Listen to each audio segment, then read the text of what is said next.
Hello, hello, hello. Heading out.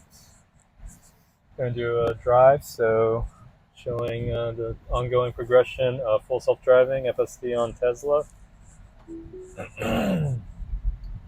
Got a afternoon here in Jacksonville, Florida.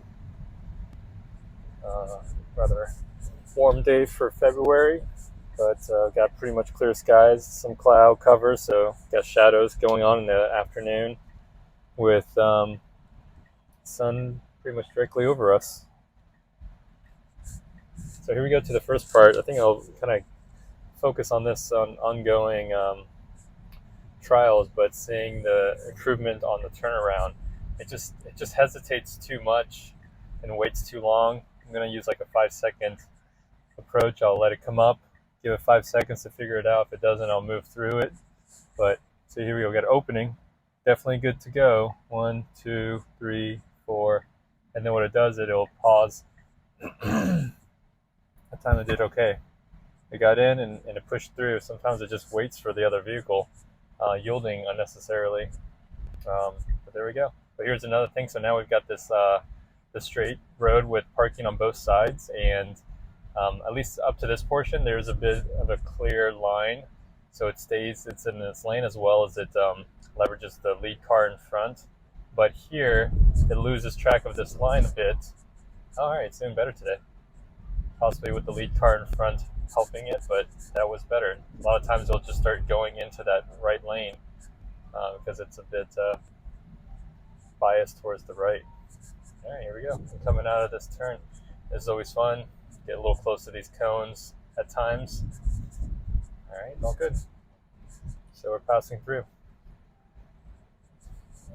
All right, on our way. This part, pretty much does pretty well up until it gets to the school zone, and then this two lights in succession and short succession, and then this area where there's a pothole that it slows down for. We'll see how it manages those this time around.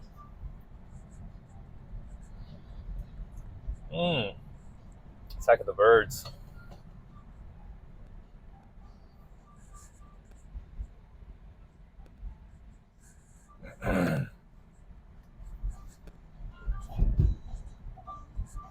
Okay, we got this car. Lady. Obviously on her phone, not paying attention, getting over in the lane. Man. Talk about distracted drivers. There's always this concern about automation in the car, getting to this full self-driving situation. But at the very least, the car keeps itself in the lane pretty well, if not most, getting to like 99.9%. But I was just kind of curious because I was keeping an eye on it, see if Tesla and FSD, what would it do in that situation? Got pretty close, but here we go. Here gets school zone. It just starts to slow down.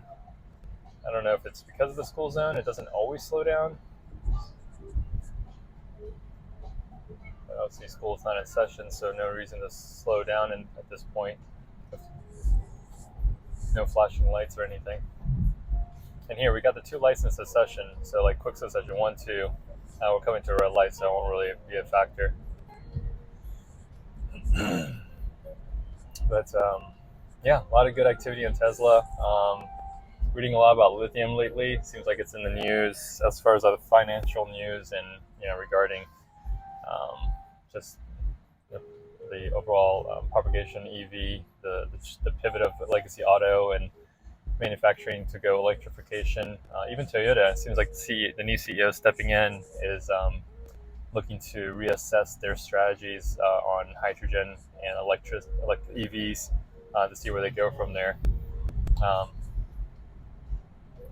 So lithium miners, lithium carbonate production, big factor in batteries, at least the ones that are still using lithium in their battery production as far as costs go. You got GM out there getting a stake into a lithium miner.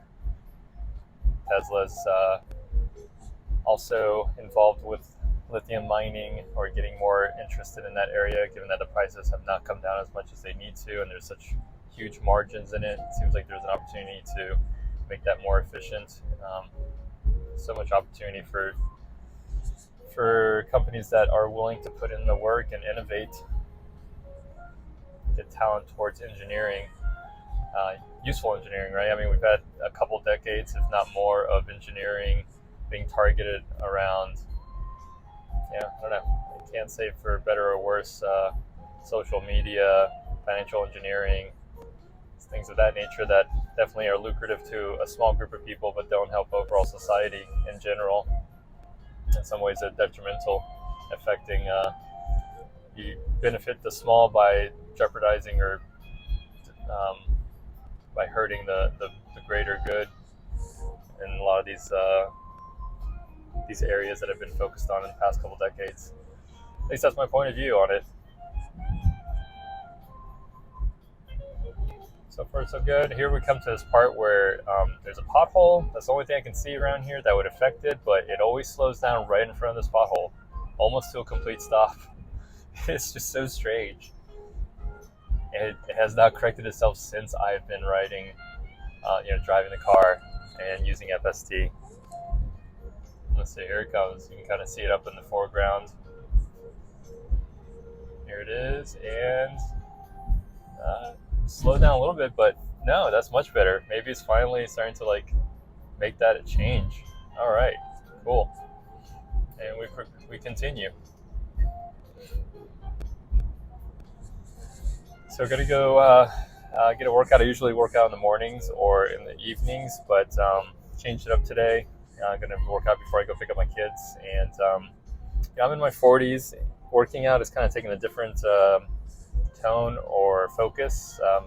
Working out mostly to, I guess, I like the dopamine. I enjoy working out. It always makes you feel better after doing it. It's a positive chemical reaction that occurs that I appreciate short term. Longer term, working out mostly to avoid at this point, the slow and steady decline of health as you go past 40.